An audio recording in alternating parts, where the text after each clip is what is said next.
तो क्या हाल है आप सभी की। उम्मीद करते हैं सब अच्छे होंगे, बढ़िया होंगे, अपने अपने घर पर मौज काट रहे होंगे। देखिए रिसेंटली अभी आपने देखा होगा कि इजराइल ने दोहा यानी कि कतर की राजधानी दोहा के ऊपर अटैक कर दिया था और इसका जो कंडमनेशन है कई सारे देशों ने किया, इंटरनेशनल मीडिया ने किया, शायद इंडिया ने भी यहाँ पर जो है ना इसका कंडमनेशन किया है और अमेरिका भी इससे कोई ख़ास खुश है नहीं। लेकिन फिर भी यहाँ पर रिश्तों में तो कोई भी दिक्कत नहीं होने वाली है अमेरिका और इजराइल के बीच में। लेकिन हाँ, ये ज़रूर है कि इस अटैक के बाद इजराइल ने एक बहुत बड़ी गलती कर दी है। ये जो अटैक हुआ ये इजराइल की एक बहुत बड़ी गलती है, क्योंकि इस अटैक के बाद जो अरब देश है उन्होंने एक मीटिंग बुलाई है, अरब लीग की मीटिंग बुलाई, और उसके बाद यहाँ पर इजिप्ट ने प्रपोज़ किया कि एक नेटो स्टाइल एक सैन्य गठबंधन बनाया जाए। अब देखिए ये जो नेटो स्टाइल सैन्य गठबंधन है वो नई बात नहीं है, ये जो है ना 2015 से बातचीत चली आ रही है, लेकिन इसके ऊपर पीछे कुछ जो है ना कोई ख़ास चीज़ें हुई नहीं है। लेकिन अब यहाँ पर जो ऐसा लग रहा है कि इजराइल आउट ऑफ कंट्रोल हो गया है। इजराइल ने कई सारे देशों के ऊपर अटैक किया है, चाहे वो लेबनान हो, फ़लस्तीन में तो कर ही रहा है, साथ ही यहाँ पर सीरिया, यमन और साथ ही यहाँ पर अब कतर में भी कर दिया, और इसके अलावा यहाँ पर ट्यूनीशिया में भी अटैक किया है। यानी कि देखा जाए तो कई सारे देशों के ऊपर उसने अटैक किया है, आउट ऑफ कंट्रोल हो रहा है, अमेरिका का पूरा सपोर्ट मिल रहा है। तो इसी चीज़ से यहाँ पर जो अरब देश है वो काफ़ी ज़्यादा इस चीज़ से गुस्सा है और अब यहाँ पर वो चाहते हैं कि भाई हमें एक प्रॉपर सुरक्षा मिले, और उसके लिए इजिप्ट में यहाँ पर प्रपोज़ किया है। इजिप्ट जो देश है अरब लीग का एक सदस्य देश है, तो उसने यहाँ पर प्रपोज़ किया है कि एक नेटो स्टाइल अरब मिलिट्री अलायंस बनाया जाए। अब ये नेटो स्टाइल अरब मिलिट्री अलायंस कैसा होगा, कैसे बन पाएगा, वो कौन कौन इसमें शामिल होंगे और क्या यहाँ पर वो इजराइल को चुनौती दे पाएगा, और अमेरिका का यहाँ पर क्या स्टैंस रहेगा, आज इसके बारे में पूरी डिटेल के साथ बात करते हैं। लेकिन उससे पहले आप चैनल पर नए हो ना, सब्सक्राइब जरूर कर देना। आपके एक सब्सक्रिप्शन से हमारे अकाउंट बनाने की मोटिवेशन मिलती है। और आप क्या सोचते हो, क्या यहाँ पर अरब देश एक नेटो स्टाइल गठबंधन बना पाएंगे या नहीं, कमेंट सेक्शन में ज़रूर बताइएगा। तो चलो शुरू कर दो। तो देखिए ये जो बात कर रहे हैं अरब नेटो बनाने की, नेटो स्टाइल वाला अरब बनाने की, अरब मिलिट्री फोर्स बनाने की, तो क्या होगा भाई। पहले सबसे पहले हम यहाँ पर ये जान लेते हैं कि नेटो के पीछे इतनी दुनिया पड़ी क्यों है कि उसको अपने जैसा ही एक जो है ना एक सैन्य गठबंधन बनाना है। तो सबसे पहले हम यहाँ पर नेटो की बात कर लेते हैं। तो सेकेंड वर्ल्ड वॉर के बाद यहाँ पर दो महाशक्तियाँ उभर कर सामने आई, एक तो है यहाँ पर अमेरिका और दूसरी है यहाँ पर सोवियत रशिया। तो देखिए सोवियत रशिया को उस समय लीड कर रहे थे स्टालिन, और उसकी यहाँ पर जो आइडियोलॉजी थी वो कम्युनिज्म आइडियोलॉजी थी, और एक तरफ थी अमेरिका जो कैपिटलिज्म आइडियोलॉजी को यहाँ पर लीड कर रहा था, और दूसरी तरफ कम्युनिज्म आइडियोलॉजी को लीड करने वाला कौन सा देश था, यूएसएसआर। तो यहाँ पर दोनों देशों के बीच में शीत युद्ध सा एक शुरू हो गया कि भाई दोनों देश एक दूसरे के ऊपर गोली तो नहीं चला रहे, लेकिन दूसरी जगह पर पटखनी देने की कोशिश जरूर करें, चाहे वो जर्मनी हो या फिर वियतनाम हो या फिर कोई दूसरा देश हो, जहाँ पर वो दोनों ही देश अपना इन्फ्लुएंस बढ़ाने की कोशिश करते हैं। तो यहाँ पर ये सब चीज़ें चल रही थी, गतिरोध था, और उसका जो सेंटर था वो था यहाँ पर बर्लिन वॉल। तो यहाँ पर ये सब मसला चल रहा था, लेकिन मसला यहाँ पर यह है कि एक दूसरे देश को प्रोटेक्ट भी कैसे किया जाए। तो उन्होंने सोचा कि यार एक सैन्य गठबंधन बनाने की ज़रूरत है, ताकि हमारे जो साथी देश है उसके ऊपर अटैक हो जाए तो हम यहाँ पर उनकी मदद कर पाएँ। तो डॉक्यूमेंटेशन उसका होना चाहिए ना। ऐसा तो नहीं है कि भाई यहाँ पर किसी देश के साथ हमारे संबंध अच्छे हैं, लेकिन जब उसके ऊपर अटैक हो जाए तो डॉक्यूमेंटेशन ना होने की वजह से हम यहाँ पर उसकी मदद ही ना कर पाए। तो उन्होंने यहाँ पर ऐसा सोचा और यहाँ पर बनाया एक नेटो गठबंधन, जिसमें यहाँ पर शुरुआत में 12 मेंबर थे, यूके, यूएसए, कनाडा, स्पेन, पुर्तगाल, फ्रांस, इस तरह के जो देश थे वो इसके सदस्य देश थे। तो यहाँ पर उन्होंने एक गठबंधन बना लिया, सैन्य गठबंधन, जो यहाँ पर मिलकर किसी भी खतरे से निपटने की कोशिश करेगा। तो यहाँ पर उसका एक आर्टिकल 5 है। आर्टिकल 5 यहाँ पर यह कहता है कि अगर किसी एक नेटो मेंबर के ऊपर अटैक होता है तो ये सभी नेटो मेंबर के ऊपर अटैक माना जाएगा, और सारे के सारे सदस्य देश होंगे वो उस देश के ऊपर अटैक करेंगे। और यही जो आर्टिकल 5 है वो नेटो को काफ़ी ज़्यादा ख़ास बना देता है, यानी कि उसको एक सुरक्षा मिलती है। छोटे से छोटा जो नेटो का सदस्य देश है वो भी यहाँ पर एक सुरक्षा की भावना महसूस करेगा। मान लीजिए अल्बानिया है, बहुत ज़्यादा छोटा देश है, करोड़ों में तो छोड़िए लाखों में उसकी जनसंख्या है। तो यहाँ पर इतने बड़े बड़े दूसरे देश हैं जिनकी करोड़ों में संख्या है, तो उसको यहाँ पर कैसे बचाव मिलेगा भाई। यहाँ पर अगर उसके ऊपर अटैक करेगा तो नेटो का आर्टिकल 5 ये कहता है कि सभी नेटो देशों के ऊपर अटैक होगा। यानी कि अगर अल्बानिया जैसे छोटे देश के ऊपर अटैक होता है तो बाकी के जो बड़े बड़े देश है जैसे कि जर्मनी, फ्रांस, यूके, अमेरिका, वो उसकी सपोर्ट में आएंगे, उसको यहाँ पर हथियार देंगे, खुद उसके जो सैनिक है वो यहाँ पर जो है ना ज़मीन पर उतरेंगे। तो क्या होगा, उसको सुरक्षा मिल जाएगी और वो यहाँ पर उसके लिए काफ़ी ज़्यादा फ़ायदेमंद होगा। और यही चीज़ यहाँ पर उसको काफ़ी ज़्यादा अट्रैक्टिव बना देती है कि इस तरह का सैन्य गठबंधन बनाया जाए। और यूएसएसआर ने भी अपने जो इन्फ्लुएंस वाले देश थे उसमें भी वॉर्सो पैक्ट नाम का एक सिमिलर संगठन बना रखा था, मिलिट्री अलायंस बना रखा था, जिसमें यहाँ पर सदस्य देश जो होंगे वो यहाँ पर एक दूसरे को यहाँ पर मदद करेंगे और एक दूसरे की मदद करेंगे वॉर टाइम में भी। तो यहाँ पर दोनों ही देशों ने एक दूसरे देशों के साथ जो है मिलकर ऐसे ऐसे बनाया था। जो कैपिटलिस्ट देश थे उनका नेटो था और जो कम्युनिस्ट देश थे उसका वॉर्सो पैक्ट था। लेकिन 1991 में जब से यूएसएसआर टूटा तो वॉर्सो पैक्ट भी यहाँ पर टूट गया और जो वॉर्सो पैक्ट में शामिल जो दूसरे देश थे उन्होंने यहाँ पर उसकी सदस्यता ले ली नेटो की, जैसे कि Latvia, Lithuania, Estonia, Poland, Romania. तो पहले ये वॉर्सो पैक्ट के सदस्य देश होते थे लेकिन फिर बाद में अब नेटो के सदस्य हो गए। तो उन्होंने यहाँ पर अपनी साइड स्विच कर ली है लोगों की ज़रूरतों को ध्यान में रखते हुए।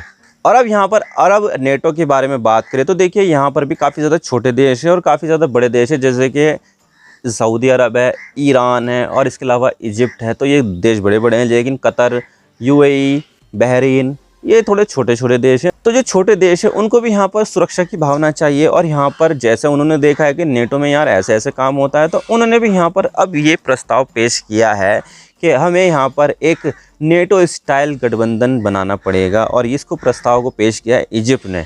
अब देखिए इजिप्ट का यहाँ पर ये कहना है कि इसके 22 सदस्य देश होंगे। शुरुआत में जो अध्यक्षता करेगा इसकी इजिप्ट करेगा और उसके बाद यहाँ पर बारी बारी से सभी देशों का नंबर आएगा और सभी देश यहाँ पर इसकी अध्यक्षता करेंगे। और इसमें यहाँ पर ये बताया गया है कि जो इजिप्ट है वो अपने 20,000 सैनिक यहाँ पर भेजेगा इस गठबंधन में। अब देखिए जैसे कि यहाँ पर आपको पता है कि इजराइल यहाँ पर बेकाबू हो गया है। इजराइल यहाँ पर जो भी करे उसका समर्थन यहाँ पर अमेरिका करता ही करता है, चाहे वो ईरान के साथ युद्ध हो, लेबनान के साथ युद्ध हो, यमन पर गोलीबारी हो या फिर यमन में मिसाइल अटैक करना हो। तो सब में यहाँ पर कार्यवाहियों में अमेरिका यहाँ पर उनका समर्थन करता है। अब देखिए संबंध तो यहाँ पर अमेरिका के जो अरब देश है उनके साथ भी अच्छे, लेकिन जब यहाँ पर मामला इजराइल का आ जाए ना तो इजराइल को यहाँ पर सबसे ज़्यादा समर्थन मिलता है। तो यहाँ पर चाहे वो दूसरे अरब देश बर्बाद भी क्यों ना हो जाए, लेकिन यहाँ पर वो अपने इजराइल का समर्थन जारी रखेगा, क्योंकि अमेरिका में जूइश लॉबी काफ़ी ज़्यादा मजबूत है और जूइश लॉबी को किसी भी पार्टी यहाँ पर नाराज़ करना नहीं चाहती है।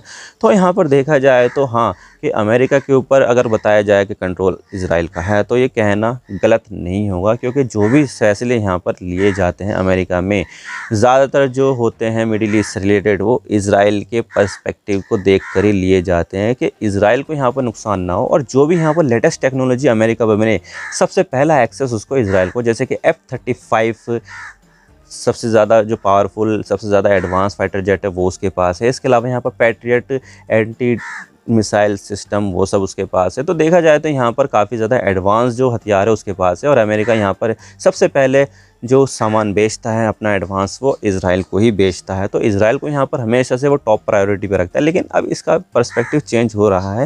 लेकिन फिर भी यहाँ पर फ्री हैंड तो इजराइल के पास है, तो उसको यहाँ पर टैकल करने के लिए और अपने देश के ऊपर संभावित खतरे को देखते हुए वो यहाँ पर ये अरब देश चाहते हैं कि ये नेटो स्टाइल का एक अरब मिलिट्री गठबंधन बनाया जाए। अब देखा जाए तो नेटो कितना ज़्यादा पावरफुल है और यहाँ पर देखा जाए तो ये जो गठबंधन होगा वो भी यहाँ पर काफ़ी ज़्यादा पावरफुल होगा, क्योंकि सबसे बड़ा देश तो यहाँ पर इजिप्ट है। इजिप्ट की जनसंख्या लगभग 12 करोड़ के आसपास है, सऊदी अरब की लगभग 3 करोड़ के आसपास है, ईरान की जो होगी यहाँ पर लगभग 8 करोड़ के आसपास है। तो देखा जाए तो जो जनसंख्या है वो तो यहाँ पर काफ़ी ज़्यादा हो जाएगी, 1 करोड़ के आसपास यहाँ पर इजराइल के, जिसमें से 20% तो अरब के ही देश है, अरब के जो लोग हैं वही है। तो मान लिया जाए कि 80% जो होंगे वो जूइश लोग होंगे। तो यहाँ पर देखा जाए तो ये जो लोग होंगे ये काफ़ी ज़्यादा जो है ना पावरफुल होंगे। लेकिन एक चीज़ लैक करेगी वो है यहाँ पर न्यूक्लियर वेपन्स, क्योंकि यहाँ पर ये बताया जाता है कि इजराइल के पास न्यूक्लियर वेपन्स है, लेकिन वो उसको ना तो एडमिट करता है ना ही डिनाई करता है।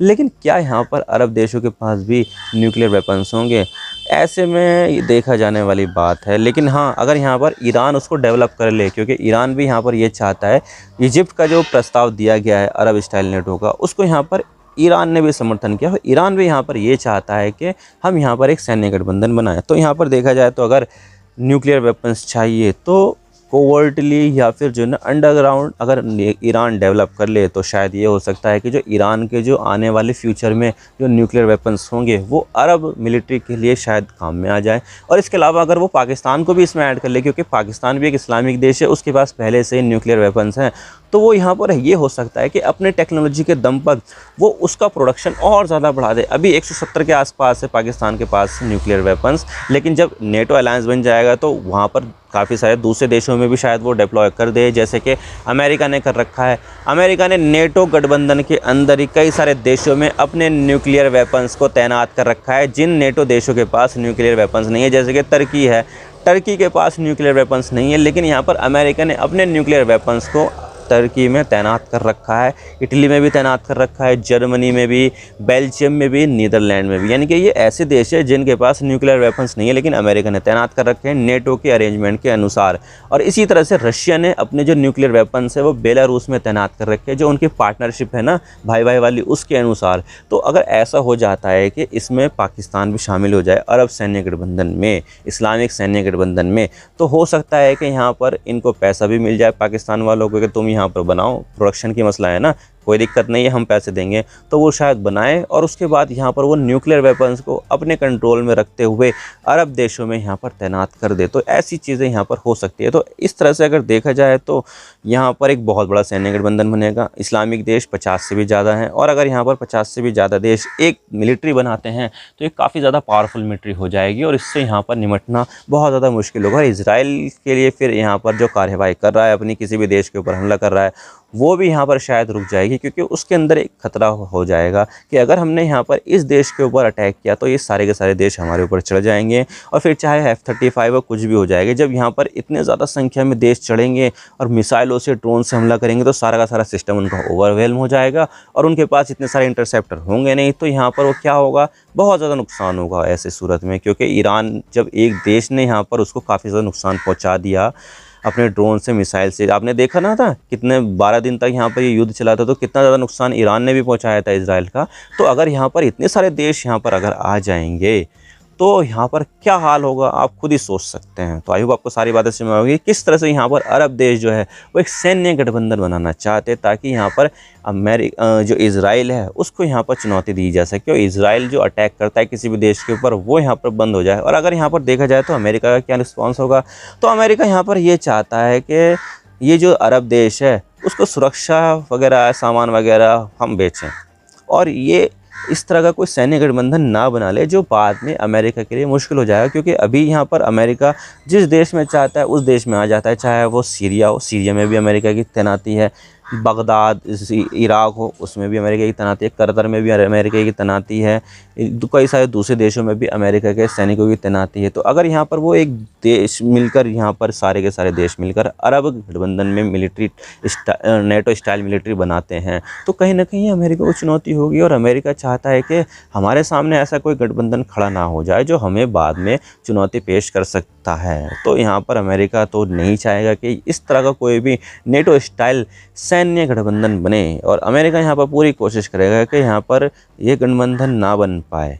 उसके लिए शायद वो पैसा दे, या फिर कुछ और दे, या फिर उनके ऊपर सैंक्शंस लगाए, या फिर टैरिफ लगाए, वो कुछ भी यहाँ पर अमेरिका कर सकता है। लेकिन वो इजराइल को नुकसान पहुँचाने वाला ऐसा कोई भी चीज़ यहाँ पर वो बर्दाश्त नहीं कर पाएगा, क्योंकि ये जो गठबंधन बनेगा वो यहाँ पर कहीं ना कहीं इजराइल के लिए खतरा होगा। और अमेरिका बिल्कुल भी नहीं चाहता कि इजराइल को आँच भी आ जाए, चाहे वो जेनोसाइड करे, चाहे वो कत्ल करे, चाहे वो किसी भी स्कूल पर मिसाइल गिराए, चाहे वो किसी हॉस्पिटल पर मिसाइल गिराए, चाहे वो यूनिवर्सिटी पर मिसाइल, उसी को कोई मतलब नहीं है अमेरिका को। अमेरिका चाहता है कि भाई इजराइल यहाँ पर बचा रहे। तो आई होप आपको सारी बातें समझ आ गई। वीडियो थोड़ा सा ही पसंद आए लाइक जरूर कर देना, और चैनल पर नए हो तो चैनल को सब्सक्राइब जरूर कर देना। आपके एक सब्सक्रिप्शन से मांग बनाने की मोटिवेशन मिलती है। Thank you for watching. I really appreciate your time. God bless you. Now signing off.